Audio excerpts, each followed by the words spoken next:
So okay, ഷാങ്ക്രീല dialogue എന്ന് പറയുന്ന ഒരു കോണ്ടെക്സ്റ്റിലാണ്. അപ്പൊ ഇവിടെ ഈ ഡയലോഗ് എന്നുള്ള കോൺസെപ്റ്റ് പല ദിക്കിലും കാണാം.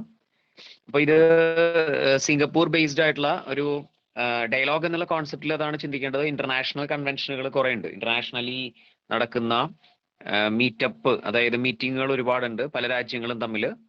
അതിനെല്ലാം കോമൺലി നമ്മൾ കാണുക മിക്കവാറും ഡയലോഗ് എന്നുള്ള പേരിലായിരിക്കും. ഇപ്പൊ കൺവെൻഷൻ എന്ന് കാണില്ല, പകരം ഡയലോഗ്. സോ ഡയലോഗ് എന്ന് പറഞ്ഞാൽ ഇറ്റ്സ് മീറ്റിംഗ്, അതായത് ഒന്നുകിൽ അവിടെ വെച്ച് വേൾഡ് ലീഡേഴ്സ് മീറ്റ് ചെയ്യുന്ന കോൺസെപ്റ്റ് ആണ്. So it's only. അപ്പൊ എന്താണ്, എന്നാൽ ചില മീറ്റിങ്ങുകൾക്ക് ഇമ്പോർട്ടൻസ് ഉണ്ട്. കാരണം ചില മീറ്റിങ്ങുകളാണ് മിക്കവാറും എന്തിനു വരുന്നത്, പല എഗ്രിമെന്റുകളിലേക്കും കാരണമാവുന്നത്.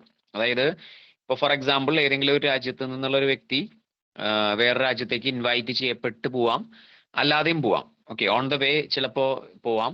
അപ്പോൾ അവിടെ വെച്ച് അർജന്റ് ആയിട്ടൊരു മീറ്റിംഗ് കൂടുന്നു. അപ്പൊ അത്തരം കോൺസെപ്റ്റുകളാണ് ഈ ഡയലോഗുകൾ എന്നുള്ള കോൺസെപ്റ്റ് ഒക്കെ ചില കേസുകളിൽ വരിക. അപ്പോൾ അത് ചില ഡയലോഗുകളെല്ലാം തന്നെ ഇന്റർനാഷണൽ കൺവെൻഷനുകൾക്കും ഇന്റർനാഷണൽ ചില എന്താണ് ഓർഗനൈസേഷൻ സെറ്റപ്പ് ചെയ്യാനൊക്കെ കാരണമായിട്ടുണ്ട്. അതായത് ഇത്തരം ഡയലോഗുകളിൽ നിന്നാണ് മിക്കവാറും ഐഡിയ വരുന്നത്. സോ ഓക്കെ, അപ്പൊ ഇവിടുത്തെ കോണ്ടാക്ട് നോക്കാം. സോ ഇത് 2024 മെയ് തൊട്ട് ജൂൺ വരെ, മെയ് 31 ടു ജൂൺ 2 വരെ നടന്ന ഒരു ഡയലോഗാണ്. And it took place in Singapore. So Shangri-La എന്ന് പറയുന്ന അത് പേര് വരാൻ കാരണം അതൊരു ഹോട്ടലിന്റെ പേരാണ്. So Shangri-La. അപ്പൊ അവിടെ വെച്ചിട്ടാണ് നടന്നത്. അപ്പൊ ഇതിന്റെ ബാക്ക്ഗ്രൗണ്ട് കൊടുത്തിട്ട് Shangri-La dialogue in Asia's premier defence summit.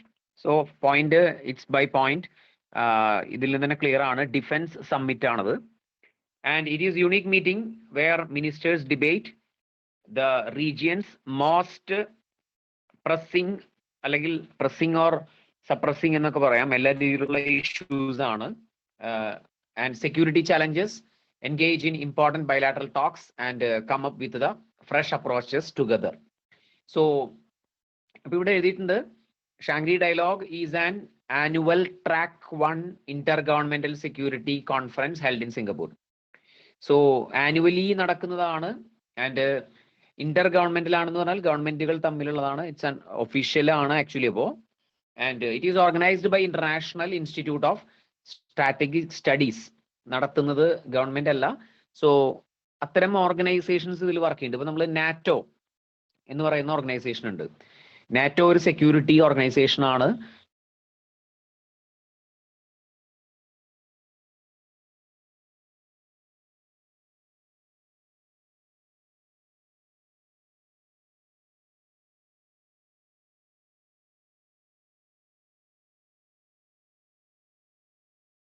Soviet യൂണിയന്റെ കീഴിലുള്ള USSRന്റെ ഒപ്പോസിറ്റ് തുടങ്ങിയ ഒരു ഐഡിയ ആയിരുന്നു നാറ്റോ.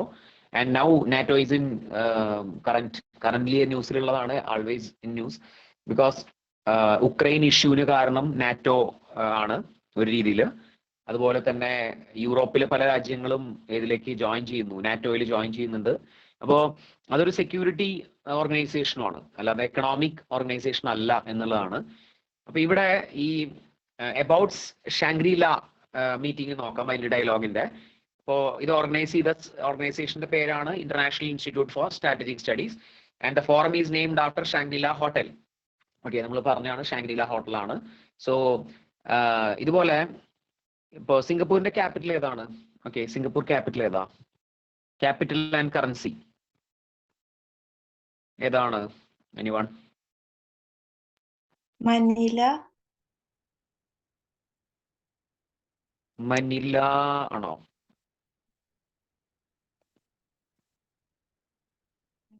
മനില വേറൊരു രാജ്യത്തിന്റെ ക്യാപിറ്റൽ ആണ് ആക്ച്വലി. ഫിലിപ്പൈൻസിന്റെ ക്യാപിറ്റലാണ് Manila. Okay, Philippines. Okay, and Singapore city. Yes, Singapore city. Okay, സിംഗപ്പൂരിന്റെ ക്യാപിറ്റൽ സിംഗപ്പൂർ സിറ്റി ആണ്. വളരെ എളുപ്പമാണ്. അപ്പോ മെക്സിക്കോന് അതുപോലെയാണ്, Mexico capital Mexico city. Okay, അപ്പൊ അങ്ങനെ ചില രാജ്യങ്ങൾക്കുണ്ട്. വത്തിക്കാൻ സിറ്റി, വത്തിക്കാന്റെ ക്യാപിറ്റൽ ഇതുപോലെ വത്തിക്കാൻ സിറ്റിയാണ്, സിംഗപ്പൂർ സിറ്റി. ആൻഡ് കറൻസി എന്ന് പറയുന്നത് സിംഗപ്പൂർ ഡോളർ. ഓക്കെ, ഡോളർ ആണ്.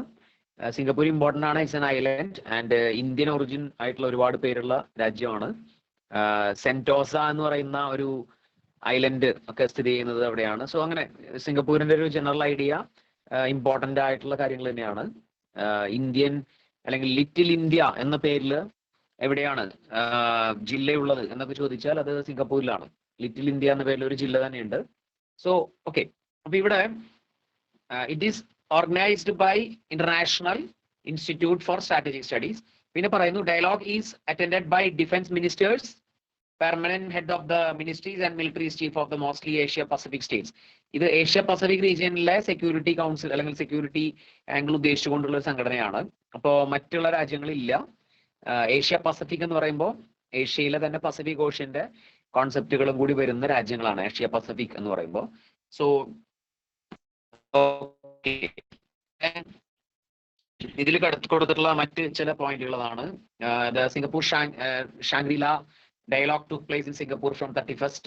Keynote address delivered by Ferdinand Marcos, President of Philippines. Okay, Philippines ഇവിടെ കുറച്ചു മുമ്പ് മനില പറഞ്ഞു. സോ മനില ആക്ച്വലി ഫിലിപ്പൈൻസിന്റെ ക്യാപിറ്റൽ ആണ്. മനില ഇമ്പോർട്ടന്റ് ആയിട്ടുള്ള സ്ഥലമാണ്. മനിലയിൽ ഇന്റർനാഷണൽ റൈസ് റിസർച്ച് ഇൻസ്റ്റിറ്റ്യൂട്ട് ഉണ്ട്. Okay, International Rice Research Institute മനിലയിലാണ്. അപ്പോൾ വളരെ ഇമ്പോർട്ടന്റ് ആയിട്ടുള്ള സ്ഥലമാണ് മനില. ഫിലിപ്പൈൻസ് എന്ന് പറയുന്നതും കീഴിലുള്ള രാജ്യം തന്നെയാണ് Philippines. Okay, then the Philippines made a statement regarding South China Sea conflict. So ഇതാണ് ഇവിടുത്തെ ഡയലോഗ് എന്ന് പറയുന്നത്. അതായത് ഇവർ തമ്മിലുള്ള ചർച്ചയിൽ മുന്നോട്ട് വയ്ക്കുന്ന പ്രശ്നങ്ങൾ, സെക്യൂരിറ്റി ചലഞ്ചസ് ആണ് ഇവർ ഡിസ്കസ് ചെയ്യുന്നത്. അപ്പോൾ ഇവർ പറയുന്നു ഓരോ രാജ്യങ്ങളും അവരുടെ സെക്യൂരിറ്റി ഇഷ്യൂസ്, ഞങ്ങൾ നേരിടുന്ന പ്രശ്നങ്ങൾ പറയുന്നു. അപ്പോൾ അതിന് ഇവർ പരസ്പരം ചർച്ച ചെയ്ത് ഒരു സൊല്യൂഷൻ കണ്ടെത്തുക, അല്ലെങ്കിൽ അതിനുവേണ്ടി പുതിയൊരു ഗ്രൂപ്പ് വേണമെങ്കിൽ ഫോം ചെയ്യാം, അങ്ങനെയൊക്കെയാണ് അതിലേക്ക് എത്തുന്നത്.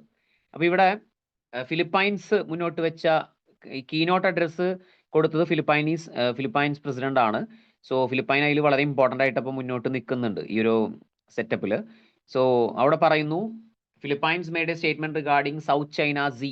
ഓക്കെ, സൗത്ത് ചൈന സീയിലുള്ള conflict and suggesting that China and Philippines would be crossing the Rubicon should be Filipino citizens be killed by Beijing's ongoing actions in South China Sea. So South China Sea എപ്പോഴും ചർച്ചയിലുള്ളതാണ്. South China see എന്ന് പറയുന്നത് ഇപ്പൊ ജപ്പാനുമായിട്ട് ചൈനയ്ക്ക് പ്രശ്നങ്ങളുണ്ട്. So ആ ഒരു ഏരിയയിൽ ചൈനയ്ക്ക് എല്ലാ രാജ്യങ്ങളുമായിട്ടും, ചൈനയുമായിട്ട് ബോർഡറുള്ള എല്ലാ രാജ്യങ്ങളും, ഏകദേശം 20ഓളം രാജ്യങ്ങളായിട്ട് ബോർഡർ ഉണ്ട്. ആൻഡ് അത് കടലിലായിരിക്കാം, കരയിലായിരിക്കാം. സോ എനി ടൈപ്പ്, അത് ഏതൊക്കെ സ്ഥലങ്ങളുമായി ജോഗ്രഫിക്കലി ഏതൊക്കെയാണോ സ്ഥലങ്ങൾ, ആ രീതിയിൽ ചൈന ആ രാജ്യങ്ങളായിട്ടെല്ലാം തന്നെ കോൺഫ്ലിക്റ്റ് ഉണ്ട്. ഓക്കെ, ബോർഡർ ഇഷ്യൂസ് ഉണ്ട്. അപ്പൊ അതിൽ ഫിലിപ്പൈൻ മുന്നോട്ട് വയ്ക്കുന്ന ആശങ്കതാണ്. Then Canada announced the deployment of the Harry DeWolf class Arctic patrol vessel to the Indo Pacific part of country's effort to deepen its naval presence. So അത് അവർ മുന്നോട്ട് വെച്ച ഒരു ആശയമാണ്. കാനഡ ചൈനയുമായിട്ടൊന്നും ബോർഡർ ഇല്ല, അറിയാലോ.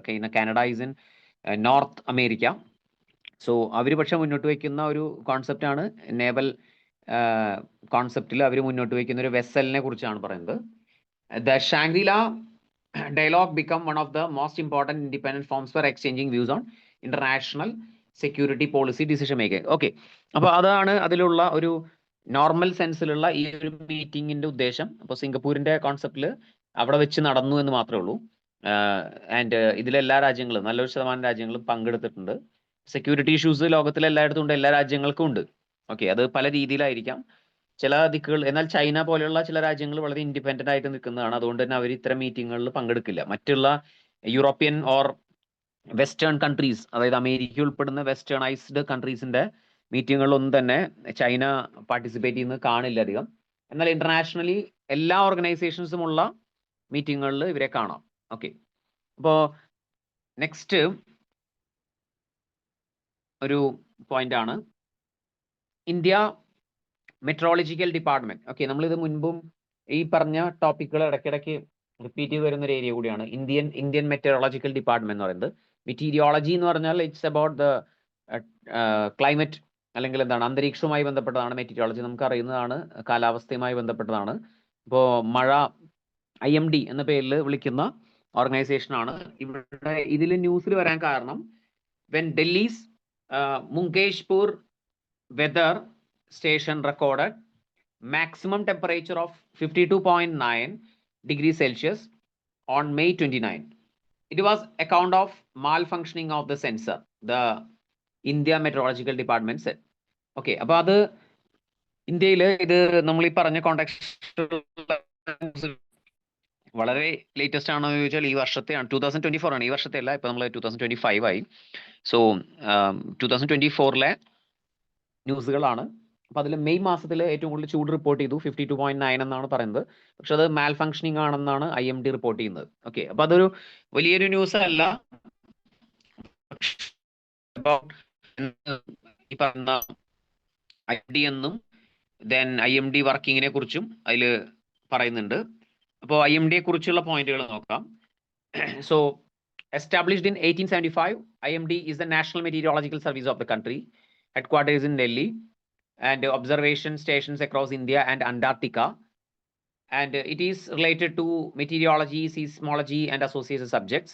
So ഇതൊക്കെ generally നമുക്ക് അറിയുന്ന കാര്യങ്ങളാണ്. പക്ഷെ അത് അതേ രീതിയിൽ തന്നെ അറിഞ്ഞിരിക്കുക. വന്ന വർഷം ബിക്കോസ് എക്സാം ഓറിയന്റഡ് ആയിട്ട് നോക്കുമ്പോൾ നമുക്ക് അറിയേണ്ടത് ഇതിന്റെ വർഷം, ഫോം ചെയ്ത വർഷം, ഇതിന്റെ ഹെഡ് ക്വാർട്ടേഴ്സ്, ഇതൊക്കെ ബേസിക് ആയിട്ടുള്ള ചില കാര്യങ്ങളാണ്. അപ്പൊ എന്നാൽ ഇതിന്റെ അഡീഷണൽ ഹിസ്റ്ററി പറയുന്നു. Beginning of the meteorology in India trace to ancient times.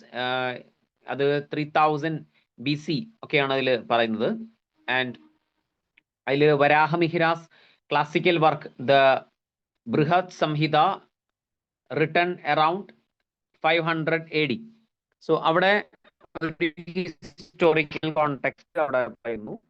ഇവിടെ അറ്റ്മോസ്ഫിയറിക് പ്രഷറിനെ കുറിച്ചൊക്കെ ആ ബുക്കുകൾ പ്രസൻസ് ഉണ്ട് എന്നാണ് അതിൽ പറയുന്നത്. അതുപോലെ കൗടില്യന്റെ അർത്ഥശാസ്ത്ര.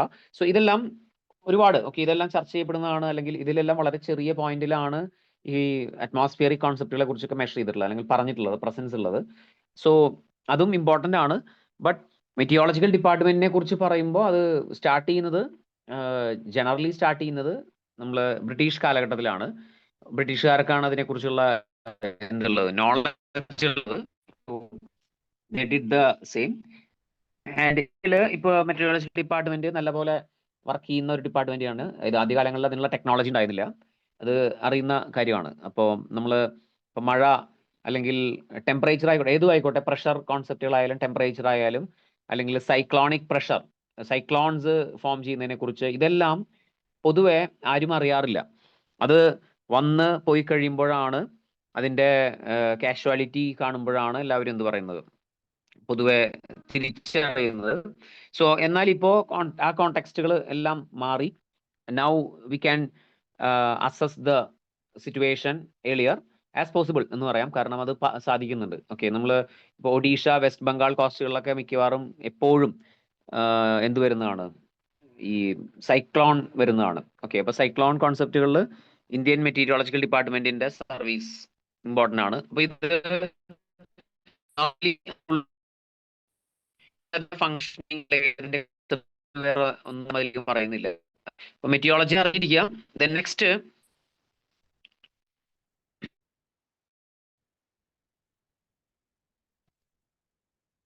ഓക്കെ, ഇവിടെ red list of mangrove ecosystem എന്ന് പറയുന്നുണ്ട്. സോ ഇതും ഒരു International Union for Conservation of Nature IUCN കുറിച്ചിട്ടുള്ളതാണ്. അതായത് റെഡ് ലിസ്റ്റ് എന്നുള്ള പേര് കേട്ടാൽ അറിയാം, ഇറ്റ്സ് റിലേറ്റഡ് ടു നമ്മൾ എപ്പോഴും പറയുന്നതാണ്. അപ്പോൾ എന്താണ് റെഡ് ലിസ്റ്റ് എന്ന് പറഞ്ഞാൽ, നോർമലി എന്താണ് റെഡ് ലിസ്റ്റ്? ഓക്കെ, ആദ്യം അതിന്റെ പോയിന്റ് ഞാൻ ചോദിക്കാം. അപ്പോൾ നിങ്ങൾ അറിയാവുന്നത് പറഞ്ഞിട്ട് നമുക്ക് നോക്കാം. എന്താണ് റെഡ് ലിസ്റ്റ് എന്ന് പറഞ്ഞാൽ ഉദ്ദേശിക്കുന്നത്? റെഡ് ലിസ്റ്റ് ഉണ്ട്, അതുപോലെ ബുക്സ് ഒക്കെ ഉണ്ട്. ഇതുപോലെ റെഡ് ലിസ്റ്റ്, റെഡ് ബുക്ക് അല്ലെങ്കിൽ എന്താണ് ഗ്രീൻ ബുക്ക്.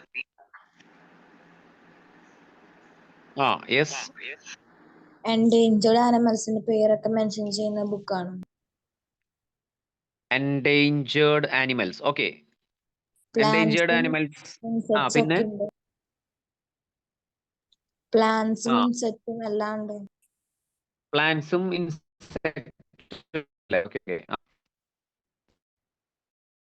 എന്തെങ്കിലും അറിയുന്നത്?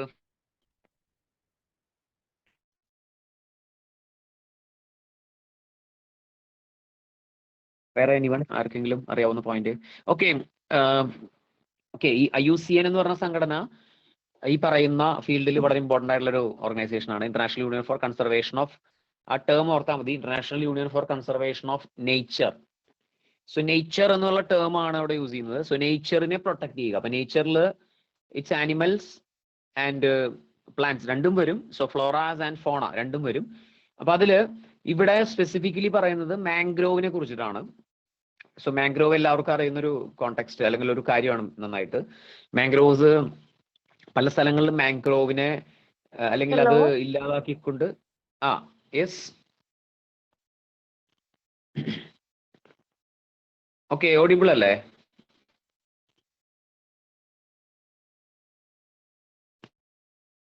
ഓഡിബിൾ അല്ലേ? Hello Yes, sir. Yes okay. So okay, mangrove എന്ന് പറയുന്നത് അറിയാലോ. മാംഗ്രോവ് എന്ന് പറഞ്ഞാൽ നമ്മള് കണ്ടൽക്കാടുകൾ. ഓക്കെ, അത് ഒരു ഇമ്പോർട്ടന്റ് ആയിട്ടുള്ള yes okay Vinduja okay audible അല്ലേ?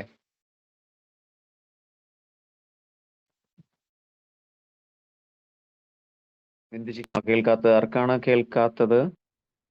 എനിവൺ? ഇപ്പൊ കേക്കുണ്ട്. ഓക്കെ ഓക്കെ ഓക്കെ സാർ, പക്ഷെ ഇത്ര നേരം പറഞ്ഞൊന്നും കേട്ടില്ല.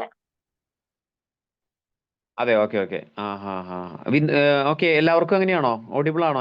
സോറി, എല്ലാവർക്കും ഓഡിബിൾ അല്ലേ?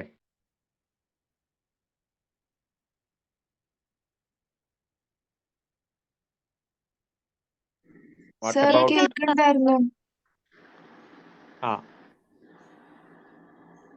Okay Aparna okay, Soumya join ചെയ്തു. ഓക്കെ, ആൻഡ് അബ്രഹാം ഒക്കെ ഉണ്ടായിരുന്നു. ഓക്കെ, ആൻഡ് ഫോൻസ പറഞ്ഞല്ലോ. ഓക്കെ, ക്രിസ്റ്റീന ഗ്രിഗറി ഒക്കെ കേൾക്കുന്നുണ്ടോ? ഹിമ, രശ്മി? സർ ഓഡിബിൾ ആണ്. Okay okay okay okay okay. So red list എന്നുള്ള കോൺസെപ്റ്റ് ആണ് പറഞ്ഞു വരുന്നത്. റെഡ് ലിസ്റ്റിൽ മാംഗ്രോവ്സിനെ കുറിച്ചാണ് ഇവിടെ നമുക്ക് മെൻഷൻ ചെയ്തിട്ടുള്ളത്. International Convention on Union for Conservation of Nature issued a red list of mangrove ecosystem എന്ന് പറയുന്നു. It is world's mangrove systems are at risk of collapsing എന്നാണ് എഴുതിയിട്ടുള്ളത്. ഇത് കൊളാപ്സിംഗ് എന്നോ അല്ലെങ്കിൽ ഇറ്റ്സ് എൻ എൻഡേഞ്ചേർഡ്, അതായത് ഈ പറഞ്ഞ പോലെ വളരെ ഭീഷണി നേരിടുന്നുണ്ട്. അത് എന്ന് വേണമെങ്കിലും എന്ത് ചെയ്യപ്പെടാം, ഇല്ലാതായി പോകാം എന്നൊരു ഇഷ്യൂവിൽ നിലനിൽക്കുന്നു. സോ ഇതിന്റെ ബാക്ക്ഗ്രൗണ്ട് എന്ന് പറയുന്നത്, so the mangrove ecosystems cover around 150,000 kilometer square along mainly tropical, subtropical, same warm temperature across the world. About 15% of the world's coastline covered by mangroves. Mangrove ecosystems are important for biodiversity conservation. Okay, ഇതൊക്കെ എല്ലാവർക്കും അറിയുന്നതാണ്. അപ്പൊ ഇതില് biodiversity വേൾഡില് എല്ലാ total cost ലൈനിന്റെ 15% ഉണ്ട്. അപ്പൊ എല്ലായിടത്തും ഇല്ല എന്നുള്ളത് ആദ്യം അറിയാം, കാരണം കോസ്റ്റ് ലൈൻ അതിലും കൂടുതലുണ്ട്. ടോട്ടൽ കോസ്റ്റ് ലൈനിന്റെ 15% ഉള്ളൂ. പക്ഷെ അത് സബ് ട്രോപ്പിക്കൽ, ട്രോപ്പിക്കൽ റീജിയനുകളിലാണ്. അതായത് ട്രോപ്പിക് എന്ന് പറഞ്ഞാൽ ഉദ്ദേശിക്കുന്നത് ചൂടുള്ള സ്ഥലമാണ്. ഓക്കെ, ഭൂമിയുടെ നടുക്കിലാണ്, അതായത് നമ്മൾ ഇക്വേറ്റർ എന്ന് പറയുന്ന പ്രദേശങ്ങളാണ് ഏറ്റവും കൂടുതൽ ചൂടുള്ളത്. ആ റീജിയനിലും സബ് ട്രോപ്പിക്കൽ എന്ന് പറഞ്ഞാൽ കുറച്ച് മുകളിലേക്ക്, അതായത് ഇന്ത്യയൊക്കെ സബ് ട്രോപ്പിക്കൽ റീജിയനിലാണ്. So it's about 33 degree Celsius വരെ, സോറി ഡിഗ്രി സെൽഷ്യസ് അല്ല, ഡിഗ്രി വരെ, നമ്മളുടെ ഭൂമിയിൽ 33 ഡിഗ്രി വരെയൊക്കെയുള്ള ഏരിയകൾ അതിൽ വരും. അതായത് 23.5 തൊട്ട് എബവ് 33 വരെയൊക്കെ വരുന്ന പ്രദേശങ്ങൾ സബ് ട്രോപ്പിക്കലാണ്. അപ്പോൾ ആ സബ് ട്രോപ്പിക്കൽ റീജിയനിൽ ഏറ്റവും കൂടുതൽ അല്ലെങ്കിലും നല്ലപോലെ മഴ ലഭിക്കുന്നതാണ്. അതായത് സബ് ട്രോപ്പിക്കൽ എന്ന് പറഞ്ഞാൽ മിത ഉഷ്ണമേഖല എന്നാണ് വിളിക്കുക. സോ ഏറ്റവും നടുക്കിൽ ട്രോപ്പിക് റീജിയൻ എന്ന് പറഞ്ഞാൽ ഉഷ്ണമേഖലയാണ്. ഓക്കെ, ട്രോപ്പിക് എന്ന് പറഞ്ഞാൽ ഉഷ്ണമേഖല. ഉഷ്ണമേഖല എന്നുള്ള പേരിൽ തന്നെ അറിയാം, ചൂടുള്ള സ്ഥലമാണ്. അതാണ് ഇക്വേറ്റർ പ്രദേശങ്ങളൊക്കെ, ഭൂമിയുടെ നടുക്കിലുള്ള പ്രദേശം. അതിൽ നിന്ന് മുകളിലേക്കും താഴേക്കും പോകും തോറും, കുറച്ച് മുകളിലേക്കും താഴേക്കും പോയാൽ ചൂട് കുറഞ്ഞു വരും. സോ അവിടെ ഒരു എന്താണ് സെമി ആയിട്ടുള്ള കോൺസെപ്റ്റ് ആണ്. അതാണ് സെമി ട്രോപ്പിക് അല്ലെങ്കിൽ സബ് ട്രോപ്പിക് എന്ന് വിളിക്കുന്നത്. സോ ചൂട് കുറയും, മഴ പെയ്യുന്നു, ചെറിയ തണുപ്പ്, ചെറിയ ചൂട്, എല്ലാം മിക്സഡ് ആയിട്ടുള്ള ഒരു കണ്ടീഷനാണ്. അതാണ് ഇന്ത്യയുടെ ഒക്കെ കണ്ടീഷൻ. അത്തരം ഈ ഒരു റീജിയനിലുള്ള പ്രദേശങ്ങളിലാണ് ഏറ്റവും കൂടുതൽ എന്തുണ്ടാവുന്നത്, ഫ്ലോറാസ് ആൻഡ് ഫോണ, നല്ല നേച്ചർ ബയോഡൈവേഴ്സിറ്റി ഉള്ള സ്ഥലങ്ങളാണ്. Okay, so key findings of the report. ഈ റിപ്പോർട്ടിലെ ഫൈൻഡിങ്സ് പറയുന്നതാണ്, it is classified the mangroves ecosystem is 36 different regions called provinces and assess the threat and risk. Okay, 50% of the world's mangrove ecosystems are the risk of collapse. പിന്നെ 1/3 of the world's mangrove ecosystem prawns will be severely affected by sea level rise. Predicted ആണത്. Okay, with the 25% of the global mangrove predicted to be submerged in next 50 years. Then mangrove system in South India, shared with Sri Lanka and Maldives, is categorized as critically endangered. In the context, mangrove ecosystem in Bay of Bengal region, shared with Bangladesh and Western Coast, are classified least concern. So ഏറ്റവും കൂടുതൽ പ്രശ്നം നേരിടുന്നത് ഇപ്പോൾ കേരളത്തിന്റെ അടുത്തുള്ള സ്ഥലങ്ങൾ എന്ന് പറയാം, സൗത്ത് ഇന്ത്യയുടെ അടുത്താണ്. നോർത്തിലേക്ക് അല്ലെങ്കിൽ വെസ്റ്റ് ബംഗാൾ വളരെ ഇമ്പോർട്ടന്റ് ആണ്, ബിക്കോസ് നമ്മൾ ലോകത്തിലെ തന്നെ ഏറ്റവും വലിയ മാൻഗ്രോവ് ഏരിയ ഉള്ളത് അവിടെയാണ്.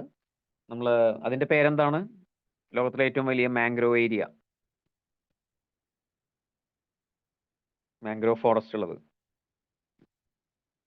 ഏതാണ്? ബംഗാളിലാണോ?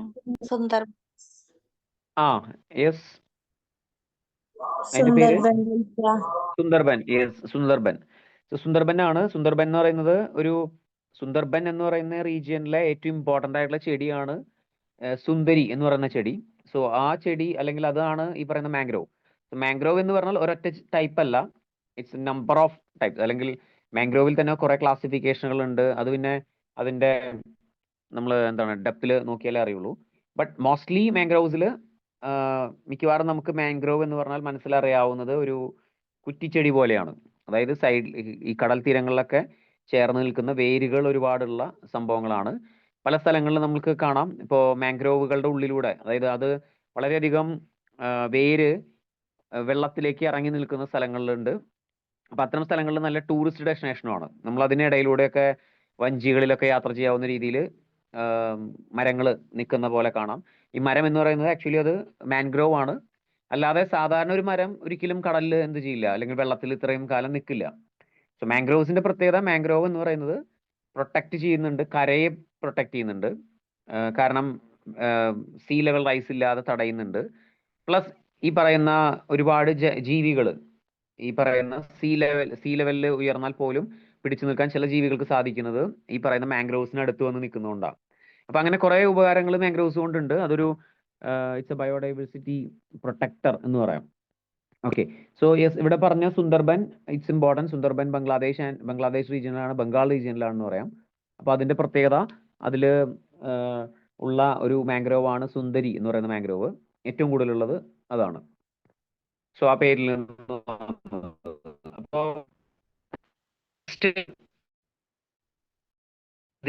ഇതിന്റെ കുറച്ച് പോയിന്റുകൾ കൂടി ഇതിൽ പറയുന്നതാണ്. അതായത് status of mangroves in India. അപ്പോ ഇവിടെ എഴുതിയിട്ടുണ്ട്, about 40% of the world's mangrove cover found in Southeast Asia and South Asia. And India has about 3% of total mangroves cover in South Asia. India's mangrove cover has increased by 54 square kilometer compared to the previous. Okay, the current mangrove cover in India, West Bengal has the largest share of India's mangrove, followed by Gujarat and Andaman Nicobar Islands. And South 24 Pargana district of West Bengal has alone accounts for 41% of the India's mangrove. So ഇതൊക്കെയാണ് ഇതിന്റെ ഒരു statistics. അപ്പോൾ ബംഗാൾ മുമ്പ് പറഞ്ഞ പോലെ ബംഗാളാണ് അറിയേണ്ടത്. West Bengal is the in the top position of mangrove area. And second Gujarat and third Andaman Nicobar Islands വരുന്നുണ്ട്. സോ കേരളത്തിൽ ഇതുപോലെ മാംഗ്രോവ്സ് ഉണ്ട്. കേരളവും മാംഗ്രോവ്സ് ഉള്ള ഒരു സ്റ്റേറ്റ് തന്നെയാണ്. എല്ലാ സ്ഥലങ്ങളിലും ഇല്ല, പക്ഷെ ചില കോസ്റ്റ് ലൈനിൽ എന്നറിയാം. അത് ഏറ്റവും കൂടുതലുള്ള ജില്ല കണ്ണൂരാണ്. ഏറ്റവും കുറവുള്ളത്, പിന്നെ കുറവ് എന്ന് പറയാൻ പറ്റില്ല, മിക്കവാറും ചില ജില്ലകളിൽ കടൽ തീരമേ ഇല്ല. അപ്പോൾ കുറവുള്ള ജില്ലകൾ അങ്ങനെ സ്റ്റാറ്റിസ്റ്റിക്കലി അത്ര കുറവ് പറയാൻ പറ്റില്ല, എങ്കിൽ പോലും കൂടുതലുള്ളതാണ് കൺസിഡർ ചെയ്യുമ്പോൾ കണ്ണൂരാണ്. ഓക്കെ, സോ നെക്സ്റ്റ് PDF നോക്കാം.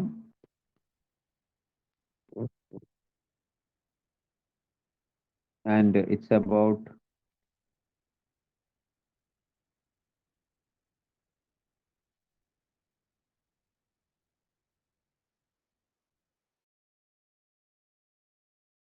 James Webb Telescope spots earliest known galaxy. So ഈ നാസ, ഓക്കെ, നാസയാണ് ഇതിന്റെ കോണ്ടെക്സ്റ്റ്. നമ്മൾ നോക്കിയാൽ അറിയാം, നാസ ഇപ്പോ അടുത്ത കാലത്ത് നമ്മൾ ന്യൂസുകളിലെല്ലാം ഒരു വ്യക്തി നാസ അയച്ച ഒരു സ്പേസ് ഷിപ്പില് എന്താണ് സ്പേസിൽ ഒരാൾ കഴിയുന്നുണ്ട്. ആരാണ്? സ്പേസിൽ നിന്ന് താഴേക്ക് വരാതെ ഇപ്പോഴും സ്പേസിൽ താമസിക്കുന്ന വ്യക്തി? Sunita Williams. Sunita Williams. Yes, Sunita Williams ആണ്.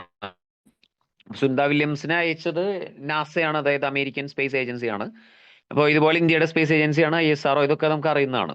അപ്പൊ ഇതുപോലെ തന്നെ ഇപ്പൊ അടുത്ത കാലത്ത് ഇപ്പോൾ അമേരിക്കൻ പ്രസിഡന്റ് ആയി തിരഞ്ഞെടുത്തത് ആരാ? American president Donald Trump. Joe Biden. Donald Trump. Okay, Joe Biden actually കഴിഞ്ഞ പ്രസിഡന്റ് ആയിരുന്നു. ജോ ബൈഡൻ ഇപ്പോ ചാർജ് ഒഴിഞ്ഞ് പോവാൻ പോവാണ്. ഓക്കെ, ജോ ബൈഡന് പകരം ഡൊണാൾഡ് ട്രംപ് ആണ് പോകുന്നത്. ഓക്കെ, ഈ ഡൊണാൾഡ് ട്രംപിന്റെ പാർട്ടി ഏതാ? ഡൊണാൾഡ് ട്രംപിന്റെ പാർട്ടി ഏതാണ് ഞാൻ ചോദിക്കാം. Sooraj.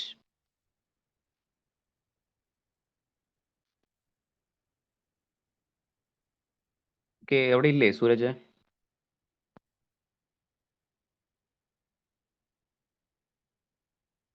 Hello. Okay, and what about Christina, അവിടെ ഇല്ലേ? Yes, sir. Okay. So Donald ട്രംപിന്റെ പാർട്ടിയുടെ പേര്? Republican. Republican party. Yes. And Joe ബൈഡന്റെ പാർട്ടി? Democratic. Democrat party. ഓക്കെ, അപ്പോൾ അത് ഓക്കെ, ജനറലി അറിഞ്ഞിരിക്കണം, എങ്കിലും ചോദിച്ചു മാത്രം. അപ്പൊ ഇതില് ഇവരുടെ ചിഹ്നം ഇതൊക്കെ നോക്കി വെക്കണം. അതായത് സിമ്പൽ എന്താണ്, അതുപോലെ തന്നെ നോർമലി അങ്ങനെയൊക്കെ ക്വസ്റ്റ്യൻസുകൾ പൊതുവെ കാണാറുള്ളതാണ്. അതായത് ഇന്ത്യയിലെ ഒരു പാർട്ടിയുടെ ചിഹ്നം ആന ഉണ്ട്, അതേപോലെ ചിഹ്നം അമേരിക്കയിലും ഉണ്ട്. അപ്പൊ ഇന്ത്യയിലെ പാർട്ടി ഏതാണ് ആന ചിഹ്നമുള്ള പാർട്ടി? ഇന്ത്യയിൽ ആന ഒരു ചിഹ്നമുള്ള പാർട്ടി ഏതാണ്?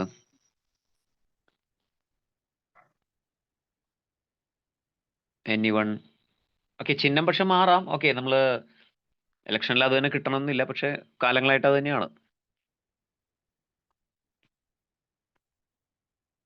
Okay, Abraham. സർ. യെസ്, ആന ചിഹ്നമുള്ള പാർട്ടി? പാർട്ടി അമേരിക്കയിൽ ഒരു പാർട്ടി ഉണ്ട്. ഓക്കെ, അമേരിക്കയിലും ഒരു പാർട്ടിയുടെ ചിഹ്നം, ഒരു പാർട്ടിയുടെ എന്നല്ല, അത് ഇപ്പൊ നമ്മൾ പറഞ്ഞ രണ്ട് പാർട്ടികൾ ഒരു പാർട്ടിയുടെ തന്നെയാണ്. ഓക്കെ, ആനയാണ് ചിഹ്നം. ഇന്ത്യയില് ഉള്ളത് രശ്മി. Okay, anyone? വേറെ ആർക്കെങ്കിലും അറിയാവുന്നത് പറയാം. ഏതാണ് ഫോൻസ? BSP Bahujan Samaj BSP. Okay, yes, Bahujan Samajwad party. Okay, അത് മായാവതിയുടെ പാർട്ടിയാണ്. അതായത് ഇറ്റ്സ് ഇൻ ഉത്തർപ്രദേശിലെ പാർട്ടിയാണ്. ഓക്കെ, സോ അത് അറിഞ്ഞിരിക്കുക. അപ്പോൾ പ്രത്യേകിച്ച് അത്തരം ചോദ്യങ്ങൾ വരാം ഇതിൽ. ഇതുപോലെ ഇപ്പൊ അടുത്ത് വിജയ്, അറിയാലോ, വിജയ്, തമിഴില് വിജയ് തുടങ്ങിയ പാർട്ടി ഉണ്ട് ഇപ്പോ വിജയുടെ പാർട്ടിയുടെ പേരെന്താണ്? തമിഴക വെற்றி കഴകം. ഓക്കെ, അപ്പോൾ അത്തരം ക്വസ്റ്റ്യനുകളും അല്ലെങ്കിൽ അത്തരം കറന്റ് ചേഞ്ചസ് അറിഞ്ഞിരിക്കണം. അപ്പൊ അതില് അവരുടെ പാർട്ടി ചിഹ്നം എന്ന് പറയുന്നതും ഇലക്ഷനിൽ ചിലപ്പോൾ കിട്ടുന്ന ചിഹ്നം വേറെ ആവാം. So it's something different. Election കമ്മീഷനാണ് എന്ത് കൊടുക്കുന്നത്, ചിഹ്നമൊക്കെ അനുവദിക്കുന്നത്. അപ്പൊ ഇവിടെ നമ്മുടെ ഈ കോണ്ടെക്സ്റ്റിൽ വരുന്നത് അതല്ല. നമ്മൾ James Webb Space Telescope spots the earliest known galaxy എന്നാണ് പറയുന്നത്. അതായത് ആദ്യം അറിയപ്പെടുന്ന ആദ്യത്തെ ഗാലക്സിയെ കുറിച്ചുള്ള ഒരു വിവരം ജെയിംസ് വെബ് എന്ന് പറയുന്ന ടെലിസ്കോപ്പിന് കിട്ടി, സ്പോട്ട് ചെയ്തു. സോ നാസയുടെയാണത്. James Webb Space Telescope has spotted the earliest non-galaxy, one that is surprisingly bright and big considering is formed during universe infancy. So universe form ചെയ്ത ഇൻഫാൻസി എന്ന് പറഞ്ഞാൽ, ഇൻഫന്റ് അറിയാലോ, ഇത് നമ്മൾ അതിന്റെ വളർച്ചയുടെ കാലഘട്ടത്തിൽ വളരെ ചെറുപ്പത്തിൽ ഫോം ചെയ്യുന്ന സമയത്ത് ഉണ്ടായ ആദ്യ ഗാലക്സി ആയിട്ട് കരുതപ്പെടുന്നതാണ്. And the discovery was made by the international team of astronauts who used JWST to observe galaxy. JWST എന്ന് പറഞ്ഞാൽ ഇതിന്റെ ഷോർട്ട് ആയിട്ട് പറയുന്നതാണ്. ഇത് James Webb galaxies as a part of advanced deep survey programme. Okay, importance അറിഞ്ഞിരിക്കുക. ഗാലക്സിയെ കുറിച്ച് പറയുന്നതാണ്. This galaxy called JAIDS GS-Z140 measures about 1,700 light years across. A light year is the distance light travel in a year, which is 9.5 trillion kilometer. So അതൊക്കെ നമ്മൾ actually അത് പഠിച്ചിട്ടുണ്ടാവും. Astronomy എന്ന് പറയുന്ന കോൺസെപ്റ്റിലുള്ളതാണ്. നമ്മൾ ലൈറ്റ് ഇയർ, ഫിസിക്സിലൊക്കെ ഉള്ളതാണ് light year. So light year ആണ് നമ്മൾ ഇത് ചെയ്യുന്നത്. നമ്മൾക്ക് ഡിസ്റ്റൻസ് ഇപ്പോൾ എന്തുകൊണ്ട് അങ്ങനെ ഒരു കോൺസെപ്റ്റ് യൂസ് ചെയ്യുന്നു എന്ന് പറഞ്ഞാൽ നമ്മളൊരു സിമ്പിൾ ലോജിക്കൽ ചിന്തിക്കുക. ഇപ്പോൾ കിലോമീറ്റർ എന്ന് പറയുന്നത് നമ്മൾ ഭൂമിയിൽ കണക്കാക്കുന്നു. കാരണം we have A starting point and ending point. Okay, നമുക്ക് ഒരു സ്ഥലം മുതൽ അടുത്ത സ്ഥലം വരെ എന്ന് പറയുമ്പോൾ കൃത്യമായിട്ട് എന്തുണ്ട്, മെഷർമെന്റ് ഉണ്ട്. എന്നാൽ ഇതുപോലെ കടലിൽ നമ്മൾ നോട്ടിക്കൽ മൈൽ എന്ന് പറയുന്ന ഒരു ഐഡിയ ആണ് ഇവിടെ ഉപയോഗിക്കുന്നത്. കിലോമീറ്റർ അല്ല സമുദ്രത്തിൽ ഉപയോഗിക്കുന്നത്. നോട്ടിക്കൽ മൈലാണ് because we have no starting and ending point. അവിടെ കടലിൽ ഇന്ന സ്ഥലം മുതൽ ഇന്ന സ്ഥലം വരെ എന്ന് നമുക്ക് പറയാൻ പറ്റില്ല. We can only treat as in between two land areas. അപ്പൊ ഇന്ത്യ മുതൽ എന്താണ് ദുബായ് വരെ അല്ലെങ്കിൽ ഇന്ത്യ മുതൽ UAE വരെ എന്ന് പറയുമ്പോൾ ഇൻ ബിറ്റ്വീൻ നമ്മൾ കടലുണ്ട്, സമുദ്രം വരുന്നുണ്ട്, അറേബ്യൻ സീ. അപ്പോൾ ഇത് കണക്കാക്കുന്നത് ഈ രണ്ട് ലാൻഡിനെ വെച്ചിട്ടാണ്. പക്ഷെ സമുദ്രത്തിൽ തന്നെ കണക്കാക്കാൻ അങ്ങനെ ഒരു കോൺസെപ്റ്റ് ഇല്ല. അതാണ് നോട്ടിക്കൽ മൈൽ. ഇതുപോലെ യൂണിവേഴ്സിൽ നമുക്ക് യൂസ് ചെയ്യുന്നതാണ് light year. So it's very larger. Okay, larger കോൺസെപ്റ്റിലുള്ളതാണ്. ആൻഡ് ഇവിടെ എഴുതിയിരിക്കുന്ന നെക്സ്റ്റ് പോയിന്റുകളാണ്. The galaxy has a mass equivalent to 500 million stars of size of our sun and is rapidly forming new stars, about 20 every year. അപ്പോൾ ഗാലക്സിയുടെ mass പറയാണ് it's equivalent to 500 million stars, the size of our sun. ഓക്കെ, അതായത് നമ്മുടെ സണ്ണിന്റെ വലിപ്പത്തിലുള്ള 500 million stars ഉണ്ട്. And is rapidly forming new stars every year. സ്ഥിരമായ സ്റ്റാറുകൾ ഫോം ചെയ്തുകൊണ്ടേയിരിക്കുകയാണ്. അതാണ് നമ്മളുടെ ഒരു ഇപ്പോ സൺ ഉൾപ്പെടുന്ന നമ്മുടെ സോളാർ സിസ്റ്റം എന്ന് പറയുന്ന നമ്മുടെ ഗാലക്സിയിൽ ഒരുപാട് സ്റ്റാർ ഒന്നും ഇല്ല. ഒറ്റ സ്റ്റാറേ ഉള്ളൂ നമുക്ക്, അതാണ് സൺ. എന്നാൽ ഇത്തരം ഗാലക്സികളും ഉണ്ട് എന്നുള്ളതാണ് പ്രത്യേകത. നമ്മൾ സത്യത്തിൽ അതാണ് മേ ബി എന്താണ് ഇനിയും ലക്ഷക്കണക്കിന് വർഷങ്ങൾ കഴിയുമ്പോൾ മേ ബി മനുഷ്യൻ ഇവിടെ ആവണമെന്നില്ല, വേറെ ഏതെങ്കിലും ഗാലക്സിയിലായിരിക്കാം. Because we will shift from this galaxy to another galaxy. Even നമ്മളിപ്പോൾ തന്നെ ട്രൈ ചെയ്യുന്നത് എന്താണ്, ഒരു ഗ്രഹത്തിൽ നിന്ന്, അതായത് ഒരു സാറ്റലൈറ്റിൽ നിന്ന് വേറെ ദിക്കിലേക്ക് പോവുക. നമ്മൾ ഇവിടെ ഭൂമി എന്ന് പറയുന്ന ഒരു ഗോളത്തിൽ നിന്ന് എവിടേക്ക് മാറുക. ഇപ്പോൾ നമ്മൾ ട്രൈ ചെയ്യുന്നത് ഇപ്പോൾ മാഴ്സിലേക്കോ അല്ലെങ്കിൽ അത്തരം കോൺസെപ്റ്റുകളാണ്. എന്നാൽ അത് മാത്രമല്ല, ഇതിനേക്കാൾ ഏകദേശം ശരിക്കും ഭൂമി പോലെ തന്നെ അതേ ക്വാളിറ്റി അല്ലെങ്കിൽ അതേപോലെയുള്ള ഫീച്ചേഴ്സ് ഉള്ള ഒരു മേ ബി ഉണ്ടാവാം ഏതെങ്കിലും വേറൊരു ഗാലക്സിയിൽ. അപ്പൊ അങ്ങനെ കണ്ടെത്തിയാൽ എന്ത് ചെയ്യാൻ സാധിക്കും, അവിടേക്ക് പൂർണ്ണമായിട്ട് ഷിഫ്റ്റ് ചെയ്യുക. അപ്പൊ അത് നമ്മൾ പലപ്പോഴും പല സയൻസ് ഫിക്ഷൻ മൂവീസിലൊക്കെ കാണാറുള്ളതാണ്. ആൾക്കാരൊക്കെ ഷിഫ്റ്റ് ചെയ്യുന്നതും ഒരു സ്പെഷ്യൽ കപ്പലിലൊക്കെ. പക്ഷെ അത് ഇറ്റ്സ് മേ ബി കപ്പലിലൊന്നും പോകാൻ സാധിക്കില്ല വേറെ ഗാലക്സിയിലേക്ക്, ബട്ട് സ്പേസ് ഷിപ്പ് വേണ്ടി വരും. Okay, but it possible. അതിന് സാധ്യതയില്ല എന്ന് പറയാൻ പറ്റില്ല. It may be happen in future. കാരണം ഭൂമി പക്ഷേ ഇൻ നിയർ ഫ്യൂച്ചറിലൊന്നും it's not possible, may be. Okay, അപ്പൊ അത് ഒരു കോൺസെപ്റ്റ് ആണ്. Until now, the earliest non-galaxy dated about 320 million years after the Big Bang. So Big Bangന് ശേഷം 320 മില്യൺ വർഷങ്ങൾക്ക് ശേഷം വന്നതാണ് ഏത് ഏർലിയസ്റ്റ് നോൺ ഗാലക്സി. അപ്പോൾ ഏർലിയസ്റ്റ് നോൺ ഗാലക്സി 320 മില്യൺ വർഷം കഴിഞ്ഞിട്ടാണ് ബിഗ് ബാങ്ങിന് ശേഷം. സോ അപ്പോൾ ഓരോ ഗാലക്സിയും ഫോം ചെയ്യാൻ എത്രത്തോളം സമയം എടുത്തിട്ടുണ്ടാവും എന്നുള്ളത് ചിന്തിച്ചാൽ അറിയാം. ഇറ്റ്സ് വെരി ഒരുപാട് വർഷങ്ങൾ, അതായത് നമുക്ക് കാൽക്കുലേറ്റ് ചെയ്യാൻ എളുപ്പമല്ല, അത്രയും എടുക്കുന്നുണ്ട്.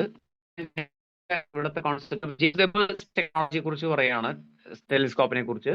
അതിന്റെ പ്രത്യേകതകൾ, it is also known as web is A largest infra 6.5 meter primary mirror. Mirrors have ultra lightweight beryllium biggest feature is tennis court sized 5-layer sun shield that attenuates heat from the sun more than a million times. Okay, അപ്പോൾ അത്രയും വലിയ telescope ആണത്. നമ്മൾ telescope എന്ന് പറയുമ്പോൾ ഉദ്ദേശിക്കുന്നത് ചെറിയൊരു നമ്മൾ യൂസ് ചെയ്യുന്ന ടെലിസ്കോപ്പ് ഉണ്ട്. ഇത് അതുപോലെയല്ല, ഇറ്റ്സ് വെരി ലാർജർ ടെലിസ്കോപ്പ് ആണ്. എങ്കിലാണ് നമുക്ക് ഇത്രയും എന്താണ് കിലോമീറ്ററുകൾക്ക് അപ്പുറമുള്ളതൊക്കെ കണ്ടെത്താൻ സാധിക്കുകയുള്ളൂ. ഓക്കെ, സോ അതാണ് ജെയിംസ് വെബ് ടെലിസ്കോപ്പ് എന്ന് പറയുന്ന കോൺസെപ്റ്റ്. നെക്സ്റ്റ് നോക്കാം. നെക്സ്റ്റ് പോയിന്റ്,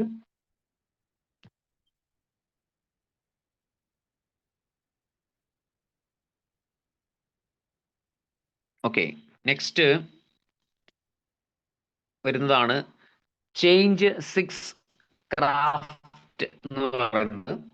സോ നമ്മൾ ഒരു ടേം കണ്ടാൽ മിക്കവാറും ഇത്തരം ടെർമിനോളജികൾ അല്ലെങ്കിൽ നടക്കുമ്പോൾ ഒരു ടേം ആണ് യൂസ് ചെയ്യുക. അപ്പോൾ ഓർഗനൈസേഷൻസ് ഒരുപാടുണ്ട്. ഓർഗനൈസേഷൻ ആണെങ്കിൽ അതിനൊരു പേര്, ഇപ്പോൾ ഇന്റർനാഷണൽ ഓർഗനൈസേഷനിൽ തന്നെ ഒരുപാട് ഇപ്പോൾ ബ്രിക്സ് നമ്മൾ പറഞ്ഞാണ്, ബ്രിക്സ് പോലെയുള്ള ഓർഗനൈസേഷനുകൾ അല്ലെങ്കിൽ നാറ്റോ പോലെയുള്ള ഓർഗനൈസേഷൻ, ഇത്തരം ടേമുകൾ ഇതെല്ലാം പഴയതാണ്.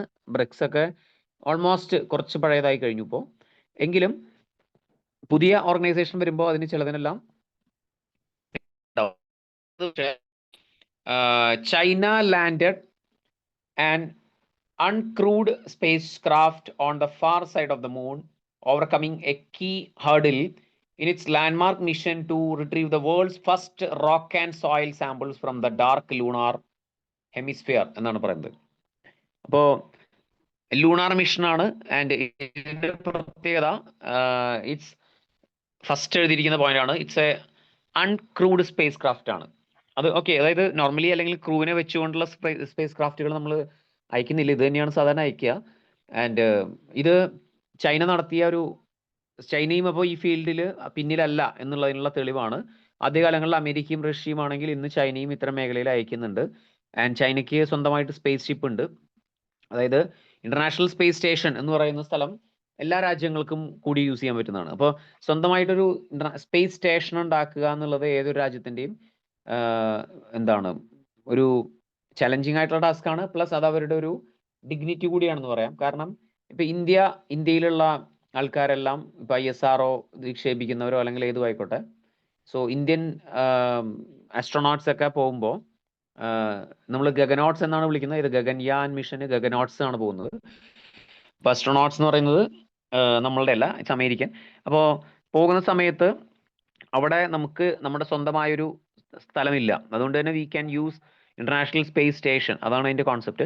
സ്വന്തമായിട്ട് സ്പേസ് സ്റ്റേഷൻ ഉണ്ടാക്കുന്ന രാജ്യങ്ങൾ ഇപ്പോൾ ചൈനയ്ക്കൊക്കെ സ്വന്തമായിട്ട് അങ്ങനെ ഒരു സ്പേസ് സ്റ്റേഷൻ ഉണ്ട്. അതായത് സ്പേസ് സ്റ്റേഷൻ എന്ന് പറഞ്ഞാൽ അവിടെ ഫിക്സഡ് ആയിട്ടുള്ള ഒരു വീട് പോലെ, പക്ഷെ അത് കറങ്ങി നടക്കുന്നുണ്ടാവും. എന്നാൽ സ്പേസിലൊരു സ്ഥലത്ത് അത് ഫിക്സ് ചെയ്ത് നിൽക്കുന്നുണ്ടാവും, ഭൂമിയുടെ മുകളിൽ തന്നെ അല്ലെങ്കിൽ ഭൂമിയുടെ ചുറ്റുമായിട്ട് തന്നെ. ആൻഡ് അവിടെ താമസിക്കുകയാണ് ചെയ്യുന്നത്. അപ്പോൾ അത്തരത്തിലുള്ള സ്ഥലങ്ങളിൽ എന്ത് ചെയ്യുന്നുണ്ട്, അവർ ടെസ്റ്റുകൾ ഒരുപാട് നടത്തും. അവിടെ ഇരുന്നുകൊണ്ട് തന്നെ അഗ്രികൾച്ചർ കോൺസെപ്റ്റുകൾ അവർ ചെയ്യുന്നുണ്ട്. ഇപ്പോൾ ചൈന ആദ്യമായിട്ട് നമ്മൾ കോട്ടൺ കൃഷി ചെയ്തതുപോലെ ആദ്യമായിട്ട് ലോകത്തിൽ കൃഷി സ്പേസിൽ നടത്തിയ രാജ്യം ചൈനയാണ്, കോട്ടൺ കൃഷി. അപ്പോൾ ഇതുപോലെയുള്ള കോൺസെപ്റ്റുകളും അവർ ചെയ്യുന്നുണ്ട്. അപ്പോൾ ഇവിടെ ഈ പറഞ്ഞ ചേഞ്ച് 6 ക്രാഫ്റ്റ് എന്ന് പറയുന്നതിന്റെ പ്രത്യേകത പറയുന്നതാണ്, the landing elevates China's space power status in the global rush to the moon, where countries including the United States are hoping to exploit lunar minerals to sustain long-term astronaut missions and moon bases within the next decade. So America അയച്ചിട്ടുണ്ട്, എന്നാൽ ഇപ്പോൾ ചൈനയുടെ ആ മേഖലയിലുള്ള ഒരു more powerful than America എന്നുള്ള കോണ്ടെക്സ്റ്റിലേക്ക്. But okay, അത് easy അല്ല എങ്കിൽ പോലും ചൈനയും ആ മേഖലയിലേക്ക് കടക്കുന്നുണ്ട് തെളിവാണ്. ആൻഡ് ഈ മിഷന്റെ പ്രത്യേകത, ഇത് മൂണിന്റെ വേറൊരു സൈഡിലേക്കാണ് ഇവർ അയച്ചിട്ടുള്ളത്. അതാണ് നോർമൽ സൈഡിലേക്കല്ല. അത് ഇന്ത്യയുടെയും അങ്ങനെ ആയിരുന്നു. അപ്പൊ ഇവിടെ എഴുതിയിട്ടുള്ളതാണ്, in 2020 Chang'e brought back 1.7 kilometers of material from an area called Oceanus Procellarinum on moon's near side. അത് ഒരു സൈഡാണ്, നിയർ സൈഡാണ്. Then the current mission was launched on 3rd May 2024 and the lander touched down on the lunar far side on 1st June. Okay, അപ്പൊ അതിന്റെ ഡീറ്റെയിൽസുകൾ പറയുന്നു. അപ്പൊ ഇത് പറയുമ്പോൾ ഇന്ത്യ നമ്മൾ സ്പേസിലേക്ക് അടുത്ത കാലത്ത് എന്ത് ചെയ്യുന്നുണ്ട്, മാൻ മിഷൻ ഉണ്ട്, അതായത് ആൾക്കാരെ സ്പേസിലേക്ക് എത്തിക്കാൻ ഉദ്ദേശിക്കുന്നുണ്ട്. അപ്പൊ ആ മിഷന്റെ പേരെന്താണ്? നമ്മൾ കുറച്ചു മുമ്പ് പറഞ്ഞു, എങ്കിലും ഇന്ത്യ ആൾക്കാരെ സ്പേസിലേക്ക് എത്തിക്കുന്ന മിഷന്റെ പേര് ഗഗൻയാൻ. ഗഗൻയാൻ. Okay, yes, Gaganyaan. അപ്പൊ അതിന് വേണ്ടി ഗഗൻയാന്റെ ഉദ്ദേശത്തില് ഓൾറെഡി ഇപ്പൊ ISRO അല്ലെങ്കിൽ പലരും എന്ത് തുടങ്ങിയിട്ടുണ്ട്, അല്ലെങ്കിൽ ഒരു റോബോട്ടുകളൊക്കെ ഉണ്ടാക്കിയിട്ടുണ്ട്. അപ്പൊ അതില് ISRO ഓൾറെഡി റോബോട്ടിനെ ഫിക്സ് ചെയ്തിട്ടുണ്ട്. സോ അതിന്റെ പേരെന്തായിരുന്നു? Any idea? The robot developed four supporting Gaganyaan.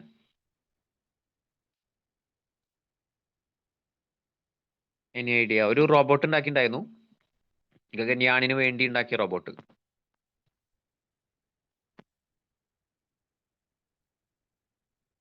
Any idea?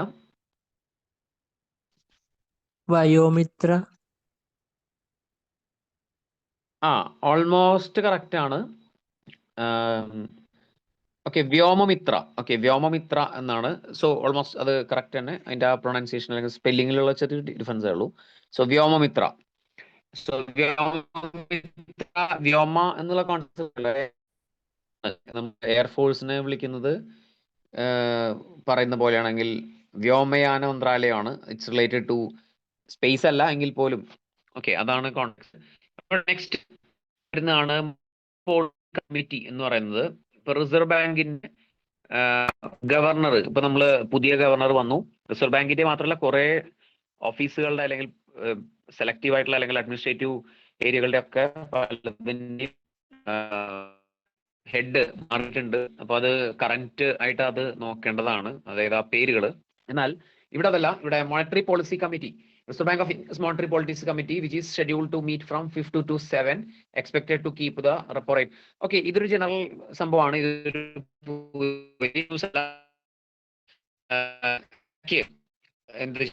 ഈ ന്യൂസ് എന്ന് പറയുന്നത് it is related to the monetary committee review മീറ്റിങ്ങിനെ കുറിച്ചാണ്. അതായത് മോണിറ്ററി കമ്മിറ്റി ഇടയ്ക്കിടയ്ക്ക് മീറ്റിംഗ് കൂടാറുണ്ട്.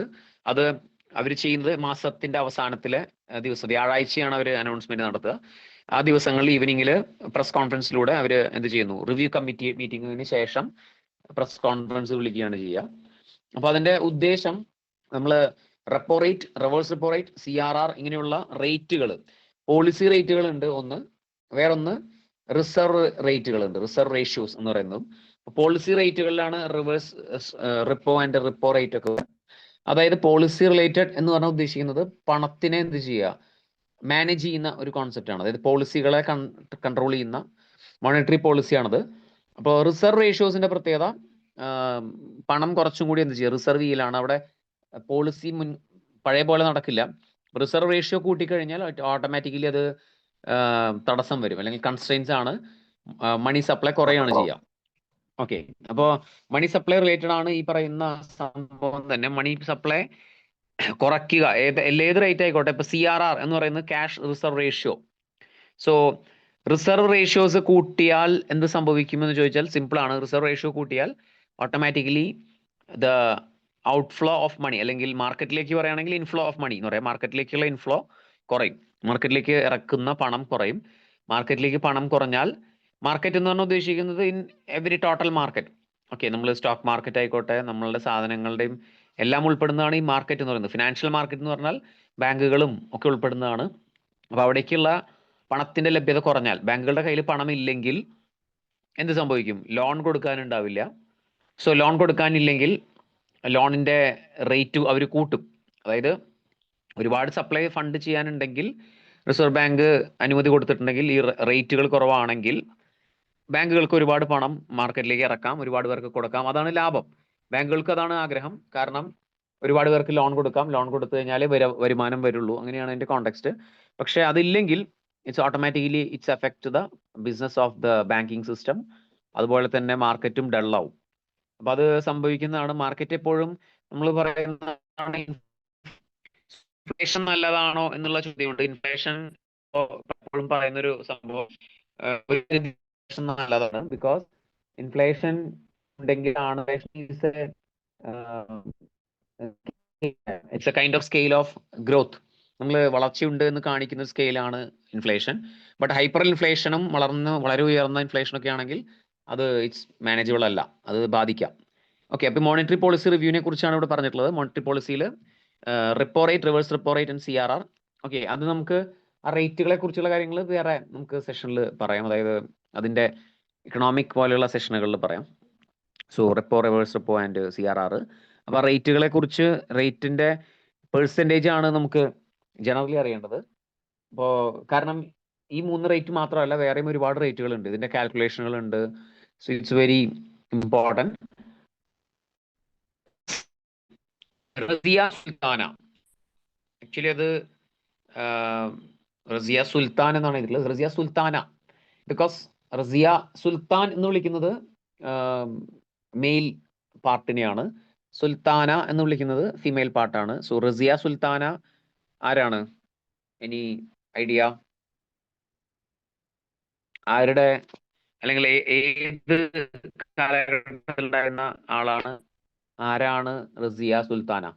എന്താണ് അവരുടെ പ്രത്യേകത? Okay, anyone? രശ്മി ഓഡിബിൾ ആണോ? യെസ് സാർ, കേൾക്കാം. ആ, ഓക്കെ. സോ റസിയ സുൽത്താന എന്ന പേര് കേൾക്കുമ്പോൾ ഓർമ്മ വരുന്നത്, അല്ലെങ്കിൽ ഏത് സമയം, അല്ലെങ്കിൽ ആരാണ്?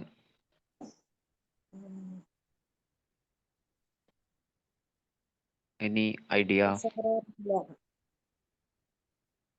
റസിയ സുൽത്താന എവിടെ ഉണ്ടായിരുന്ന ആൾ? അങ്ങനെ എന്തെങ്കിലും ഒരു ഐഡിയ? ഇനി കേട്ടിട്ടുണ്ടല്ലോ പേര്, ഈ പേര് കേട്ടിട്ടില്ലേ? റസിയ സുൽത്താന പഴയ ആളാണ്, പുതിയതല്ല, ഹിസ്റ്ററി ആണത്.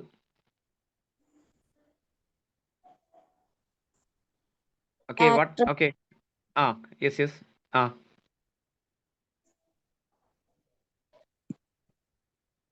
ഓക്കെ, യെസ്, കുഴപ്പമില്ല. ഓക്കെ, ആൻഡ് വേറെ ആർക്കെങ്കിലും any idea?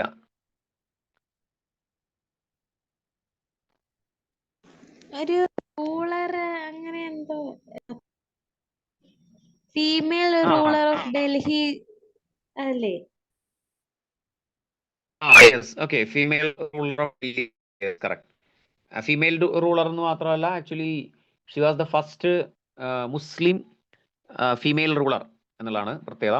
And she was the daughter of Iltutmish. Okay, അത് ഹിസ്റ്ററിക്കലി നമ്മൾ ഉള്ള കാലഘട്ടമാണ്. അതായത് ഇന്ത്യയിൽ ആദ്യകാലങ്ങളിൽ 1215 1215 മുതൽ ഇന്ത്യയിൽ വരുന്ന രാജവംശങ്ങളുണ്ട്. അതായത് നമ്മൾ അതിനെ കോമൺലി വിളിക്കുന്നതാണ് സുൽത്താനേറ്റ് എന്ന് വിളിക്കുക. ഓക്കെ, സുൽത്താനേറ്റ്, അതായത് പലപ്പോഴും ഹിസ്റ്ററിയിലുള്ള ഒരു വ്യത്യാസമാണ് സുൽത്താനേറ്റും മുഗളും. ഇത് രണ്ടും തമ്മിൽ പലപ്പോഴും തെറ്റിപ്പോകും. ഇത് രണ്ടും രണ്ട് ഡൈനാസ്റ്റീസ് ആണ്, അല്ലെങ്കിൽ രണ്ട് കാലഘട്ടങ്ങളാണ്. സോ ആദ്യം 1100-കൾ അല്ലെങ്കിൽ 1100-കളിൽ തുടങ്ങി. ആക്ച്വലി അത് ഫോം ചെയ്യുന്നത് 1515-ലൊക്കെയാണ്. അന്ന് ആദ്യം ഫോം സ്ലേവ് ഡൈനാസ്റ്റി മുതൽ ആണ് ആരംഭിക്കുന്നത്. സോ സ്ലേവ്, അതുപോലെ നമ്മൾ ഖിൽജി എന്നൊക്കെ പറയുന്ന കുറെ വംശങ്ങൾ വരുന്നുണ്ട്. അതിലേറ്റവും ആനന്ദി എന്ന ഡൈനാസ്റ്റിയിലാണ് അവസാനിക്കുക. അതിന് വരെയുള്ള കിങ്ഡത്തിനെ കോമൺലി വിളിക്കുന്നതാണ് സുൽത്താനേറ്റ്സ്. അപ്പോ മുഗൾ കാലഘട്ടം അതിനുശേഷമാണ് വരുന്നത്. അപ്പൊ ഇവിടെ റസിയ സുൽത്താനയുടെ കാരണം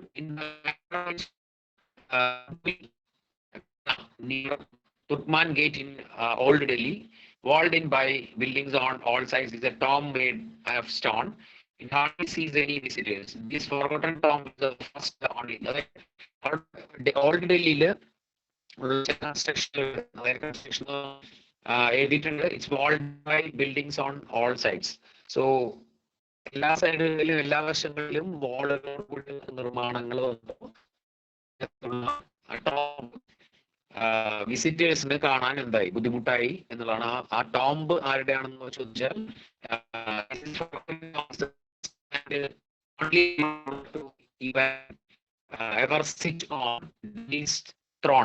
റസിയ സുൽത്താന. സോ അതാണ് റസിയ സുൽത്താന. അപ്പൊ റസിയ സുൽത്താനയുടെ കാലഘട്ടം വളരെ ഇമ്പോർട്ടന്റ് ആയിട്ടുള്ള ഒരു കാലഘട്ടമാണ്. ആൻഡ് ഡൽഹി എന്ന് പറയുന്നതിൽ, ഡൽഹി വളരെയധികം ചരിത്രങ്ങൾ ഉറങ്ങുന്ന സ്ഥലമാണ്, നഗരമാണ്. അപ്പൊ ഡൽഹി ഹിസ്റ്റോറിക്കലി വളരെ ഇമ്പോർട്ടൻ്റ് ആയിട്ടുള്ള നഗരമാണ്. ഹിസ്റ്റോറിക്കലി ഒരുപാട് സ്ഥലങ്ങൾ കാണാനുള്ള സ്ഥലമാണ്. ഓക്കെ, യെസ്, ഓക്കെ, ക്ലിയർ അല്ല അല്ലെ? ഇപ്പോ കേൾക്കുന്നില്ലേ? ഇപ്പോ ഓഡിബിൾ ആണോ? സർ വോയിസ് ഓഡിബിൾ അല്ല. ഓഡിബിൾ അല്ല. Okay, 1 second.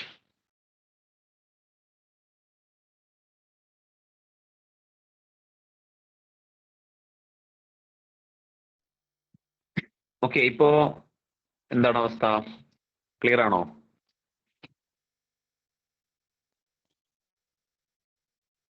അതെ. കേൾക്കുന്നുണ്ടോ? ഹലോ, ആ കേൾക്കുന്നുണ്ട്. Almost. Okay, yes.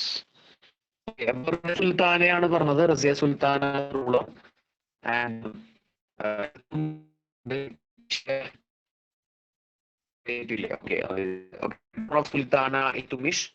Sultan Iltutmish. Razia ruled during the Delhi Sultanate from 1 to 9 മുതൽ ഭരിച്ചു. ആൻഡ് ഓക്കെ, അവരുടെ പ്രത്യേകത അതാണ്. അവർ പിന്നീട് കൊല്ലപ്പെടുകയാണ് ചെയ്യുന്നത്. റസിയ സുൽത്താന കൊല്ലപ്പെടുന്നു, അവരുടെ തുറങ്കിൽ അടയ്ക്കപ്പെടുന്നുണ്ട്, യുദ്ധത്തിൽ കൊല്ലപ്പെടുകയാണ് ചെയ്യുന്നത്. അവർക്കെതിരത്തെ എന്ത് വരുന്നു, ഇവര് ലേഡി ആയിരുന്നു എന്നുള്ളത് തന്നെ. അതായത് ാണ് റസിയ ആണ് ചെയ്യുന്നത്, സുൽത്താനേറ്റില് വാഴിക്കുന്നത്. അത് ഇറ്റ്സ് എന്താണ് വളരെ ഇപ്പൊ തന്നെ നമ്മൾ നോക്കിയാൽ അറിയാം. ഇപ്പോ എത്ര ലീഡേഴ്സ്, അല്ലെങ്കിൽ വനിതാ ലീഡേഴ്സ് എത്ര പേരുണ്ട് എടുത്തു.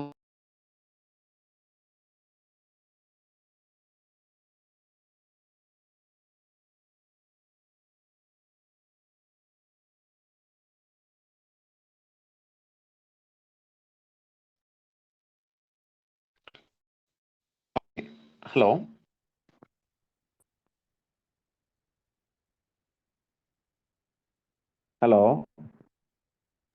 ഓക്കെ, ഇപ്പൊ കേൾക്കുന്നില്ലേ? ആ പക്ഷെ ക്ലാരിറ്റി കുറവാ, ഇങ്ങനെ കട്ടാവും. ഓ, കട്ടാവുന്നുണ്ടല്ലേ?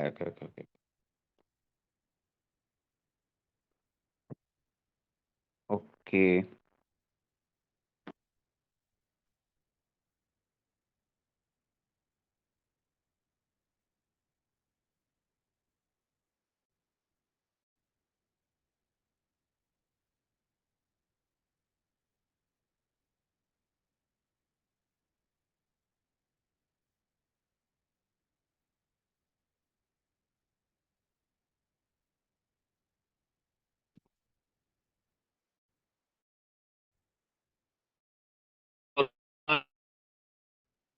പറഞ്ഞത്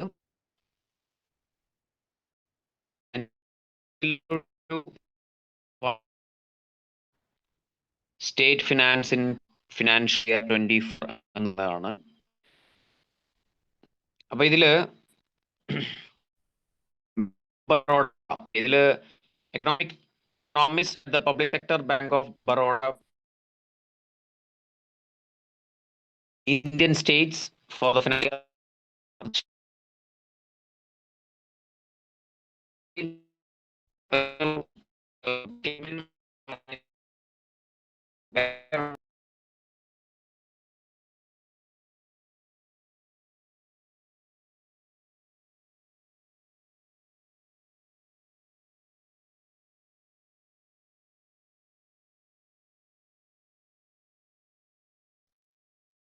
ഓക്കെ, ഇടയ്ക്ക് കട്ടായി പോകുന്നുണ്ടോ അല്ലേ?